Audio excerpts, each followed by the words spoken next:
I know of no other place in America where you can cross a bridge and go from farmland to town village. It always feels to me like you've arrived somewhere. One of the things that attracted us to New Paltz as a village was that it was eclectic. There's so many idiosyncrasies to a house that's old. They're charming, and that's what I love about an old house. Our historic properties are a resource that we cannot get back once they're gone. So it's vital that we take care of them. There's a famous saying by William Faulkner that the past isn't dead, it isn't even past. And I think that's really true in communities.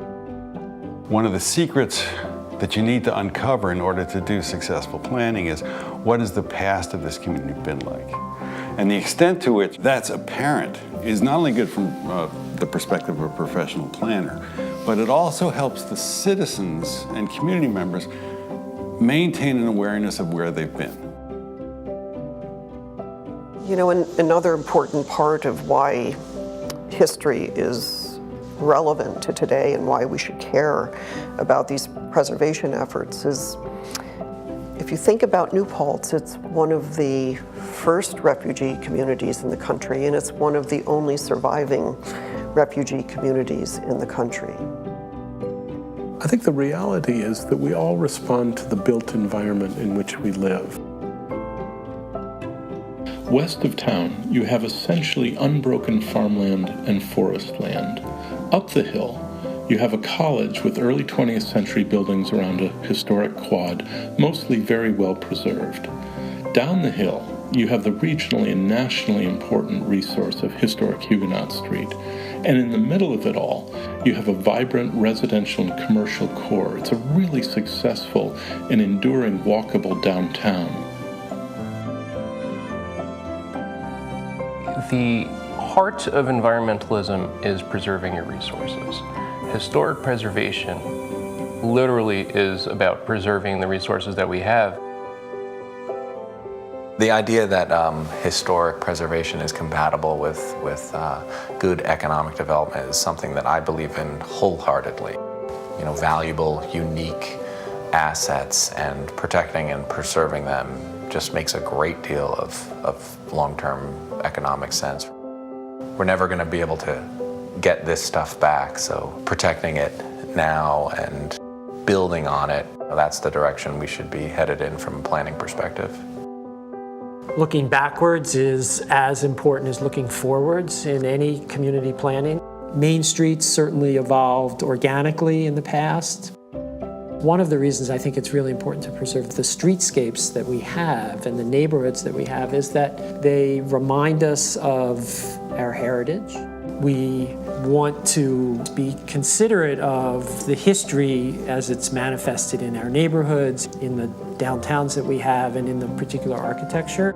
We always want to be mindful of what that is and in some cases be extremely sensitive and respectful to it. It makes the community more resilient in the face of change. If they've understood the changes they've been through in the past, it suddenly becomes much more conceivable and possible to go through and survive changes that are being presented for the future.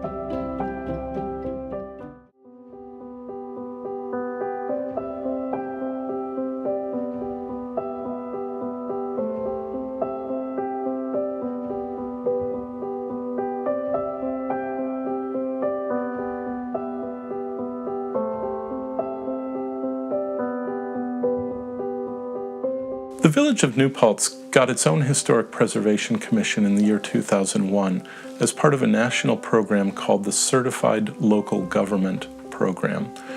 It is administered at the national level, but we work directly with the State of New York's Office of Parks, Recreation, and Historic Preservation. And at the local level, we work directly with the building department of the village of New Paltz in an advisory way. We sometimes work with the planning board and the zoning board of appeals. There's a parallel structure in the town of New Paltz. They have their own historic preservation commission. We work with them on occasion.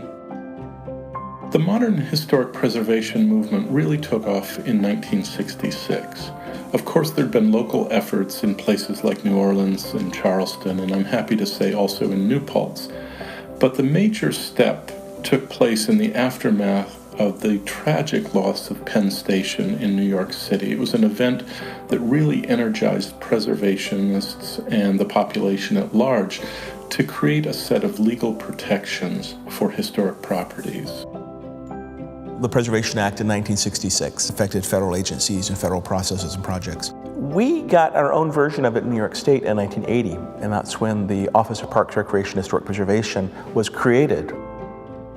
What that did was an analogous review for state agencies as well as other things. We got our own state register of historic places. We got certain state programs, but one of the most important ones in 1980 was it also made state agencies do the same review that federal agencies have to do for their undertakings.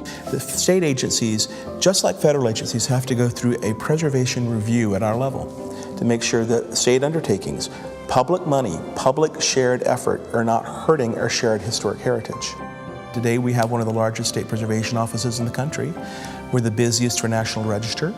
We are the busiest for federal and state rehabilitation tax credit projects. We're proud of our CLG program. We have one of the largest in the United States, and I think one of the most active. New York State passed an enabling legislation at the state level that allowed municipalities to form local preservation commissions. Local commissions, after that fact, after 1980, when the program was created at the federal level, have the opportunity to apply to become members of the certified local government group. We make sure it has the powers and duties that it has to have to be an effective local commission, and then we send it up with our recommendation. That process, that program, essentially makes them partners with us in local preservation efforts, all the way to the federal level. Good local preservation law lays out the definitions and the criteria for what makes something historic in that municipality. The Commission follows those rules and those guidelines solidly. They make the designation, it is historic on a local level. The preservation efforts that the Historic Preservation Commission are doing today, as well as what they've done in the past, is what I think really contributes to this being a really special place.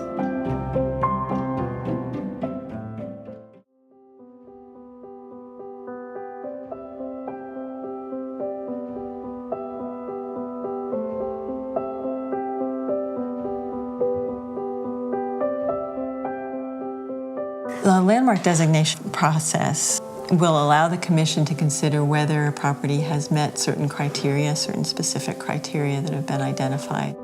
There are 6 criteria. They cover things like distinguishing characteristics that are architectural in nature or artistic in nature. In the context of a local designation, it's often important to think about where the property is sited and where its location is, essentially, and whether that location is prominent and very familiar in the sense of people kind of having counted on the location of that property being there for years and years. So the criteria have to do with associations and with architectural features and with local sort of neighborhood characteristics. It really is a consultative process, in the sense that someone who thinks it's a good idea to landmark a property will need to have a conversation with someone else to really discover whether it's a process worth pursuing based on whether those criteria are likely to be met. And you have to meet at least one of them. It's definitely not an isolated process. It's a process that involves a conversation. And then the process also has to go ultimately through the county and be recorded in the county clerk's office. So sometimes we've had the property owner come to us and say, what do you think? This is my property I think might qualify for landmark designation, and so we'll work with that person. We've had commissioners who approach a property owner and discuss that possibility as well. If the property owner is open to it, that begins the conversation. So it happens in a lot of different ways. I think some people think of it as protecting their property from, encroachment by other types of development. It's often an advantage to the property owner that they're not aware of, that landmarking it will add value to the property. There have been a good number of studies that indicate that landmarking a property does increase its property value. But that's not necessarily what some people consider right off the bat. They may think exactly the opposite, but in fact there's a number of studies that indicate otherwise.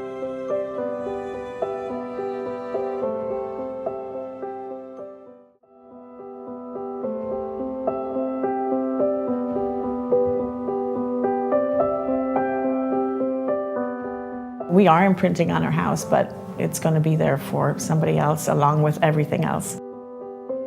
We experience our community as we travel down streets, looking at buildings, experiencing the landscape.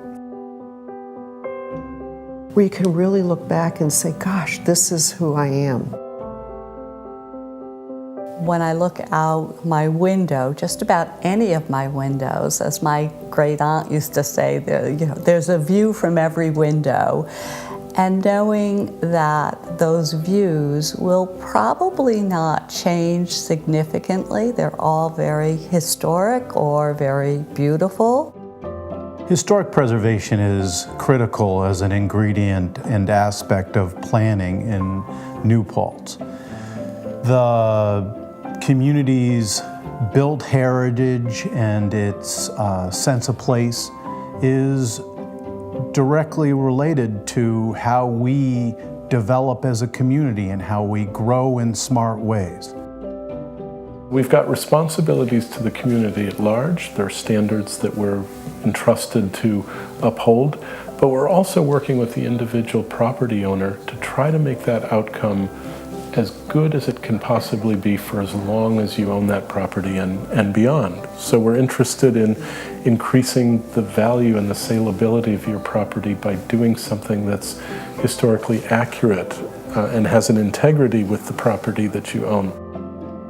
Some of the myths about historic preservation review should be dispelled right at the outset. Number one, we're not interested in interiors at all. The second myth is that we somehow want to freeze a community in time. That's not what we're after at all. We want people to live in their homes in a modern way. We want people to run businesses in a modern way. We want people to have the freedom to go to restaurants that are fun and to shop in places that are very current. What we're after is trying to guide the homeowner and the business owner toward realizing those goals in a historically sensitive way.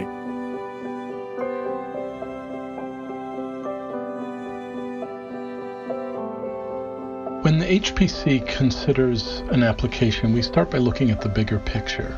We ask, is the proposed work sited and scaled in relationship to what's already near? In this example from New York City, we see that the scale of buildings one to the other creates a really serious dissonance.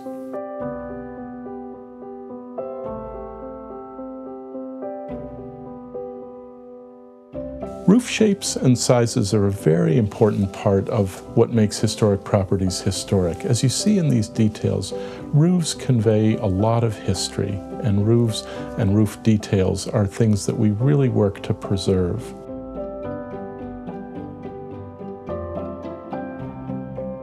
Exterior materials are some of the most important things that we look at, and what we're essentially trying to do is preserve materials that give a property integrity, as opposed to some of these examples where inappropriate siding has been put up covering up details.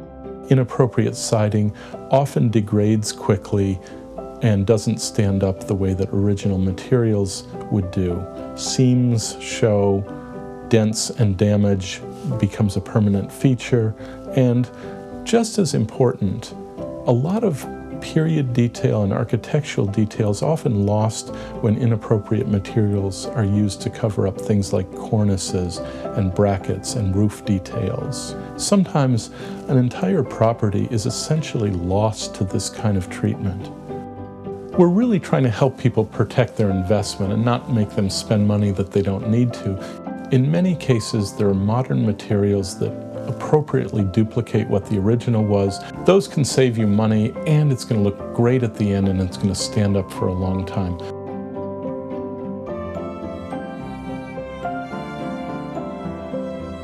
Here in New Paltz, we've got some marvelous examples of period detail that has been beautifully preserved. things like window treatments, things like cornices, things like even the dates on buildings.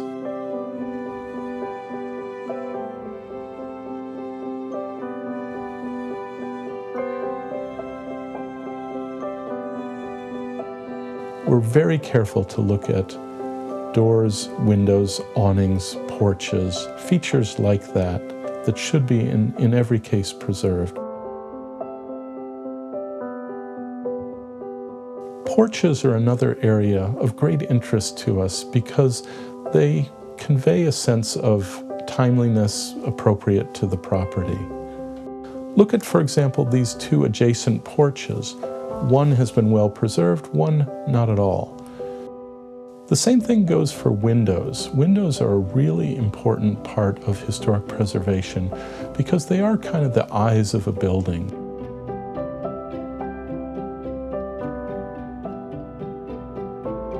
As we see in some of these examples, windows can go terribly wrong.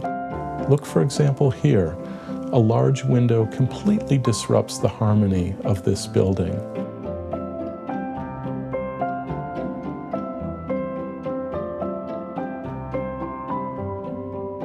We have examples of windows that are fit into openings that are inappropriate for the windows that are used. The same thing can happen with doors.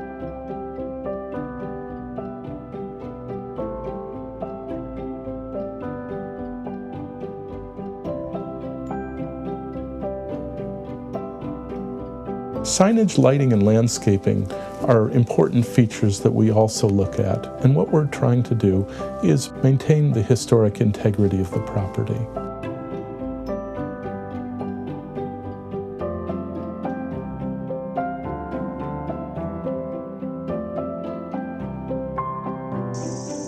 We try to work with homeowners to find the best solution and the best affordable solution that still preserves the integrity of the building.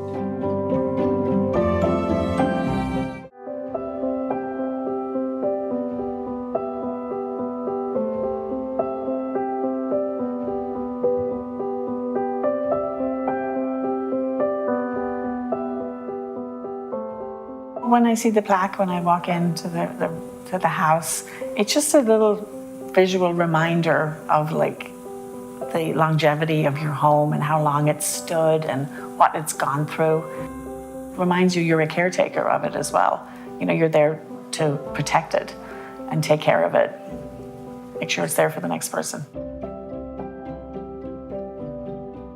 When the Historic Preservation Commission starts to review an application, we really think of it as working with the applicant rather than against the applicant. The whole idea is that we're trying to make your investment of time and money and your sense of outcome come out as well as they possibly could. The Certificate of Appropriateness application is a two-page form. Some of the information that we require is strictly name and address of the property owner and of the applicant if that person is different. Mostly we're looking for a description of the project, just something that will make it clear to us what the plans entail, and some supporting information, if any of that will help to clarify what those plans are. So things like photographs, drawings, sketches, elevations, paint colors, the kinds of details that will help us understand in a little more clear way what the project will look like at the end of it all. And then we also ask that you consult your neighbors so that those around you who will be affected by some of the visual impact of the changes you're proposing have been consulted along the way. So we ask about that. We ask about whether there will be impact to passersby on either of those local pathways. What I like about the process is that when we get the applications in a timely fashion, we have time to notice them as required by the local law, but also we have time to discuss some things. So if we're missing pieces, we can let the applicant know what they are. If a public hearing is going to be required, I can be in touch with the applicant and give them a clearer idea of what their obligation is for noticing the public hearing among their neighbors. When we moved into the historic district, I did read up on what was involved in working with the Historic Preservation Commission in the village. And so the idea of a certificate of appropriateness was known to us when we bought the house. And so the process was actually very straightforward.